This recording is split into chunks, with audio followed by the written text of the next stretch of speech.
In the night I throw everything at him, but the express trains continue to roar in and out of his nostrils. If he stayed one more night, I would have had to move out. The Egyptian consul confirms that it is entirely out of the question for me to cross into Egypt by road. I suppose I can always try, I say. His smile is the one reserved for troublesome idiots. Yes, you may try. I research all the other ways into Egypt. By ship, at best time-wasting and uncertain, but now captains are refusing to take their vessels into Alexandria. By air, terribly expensive for the bike and also at present uncertain. I could fly myself and road freight the bike, but I am warned that I might never see the bike again. The Sunday Times has offered to send credentials to help me across the border. It seems worth waiting a bit. Benghazi is at first an enjoyable city. It has lovely squares with palms, pools and fountains, and a big bazaar, a gold market, cloistered shops full of desirable objects like ivory bag scratchers and musical instruments. In the same street as the hotel is a motorcycle repair shop. Kerim El-Figi, the owner, cannot do enough for me. I have the run of the place and decide to paint the boxes green.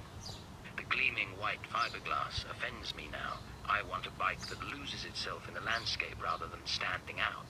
I even wind green tape over the bright chrome of the headlamp and handlebars. It is easy to make friends here. There are so many young men around with nothing to do. They are courteous, inquisitive, and good company, but very cut off from the world and from knowledge in general.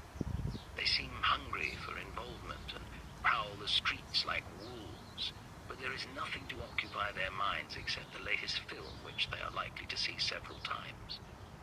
The new money has liberated them, but for what? They seem very bewildered by the changes and the obvious conflict between the religious values preached by Gaddafi and the Quran and the new age of technology. In any case, it is all speculation over endless rounds of fizzy drinks. In Benghazi, at least the women are freer of purdah, and many walk around in Western dress, but they are still quite unapproachable. After a week of waiting, there is still no mail from London. I can't bear the inaction any longer. Tomorrow I'll go to the border, right or wrong. An English technician tells me the border is a military one. They have very itchy trigger fingers. Shoot first and ask afterwards. Oof, one more Sunday Times man gone. I feel as though I'm going to the front, rather than crossing the frontier. Kerim tells me that there are some interesting ruins on the way to Tobruk. Norman, very good. I decided to take the shortest route to the border and do my tourism on the way back. But I'm quite convinced that in a few days I shall be back in Benghazi. The road follows the coast a while and then rises gently into the hills of Cyrenaica. This is the part of the coast closest to Greece and Crete, where the Greeks and Romans gained their first foothold in Africa. But I knew little and cared less about antiquity at the time. The air was fresher and the land more fertile. There were far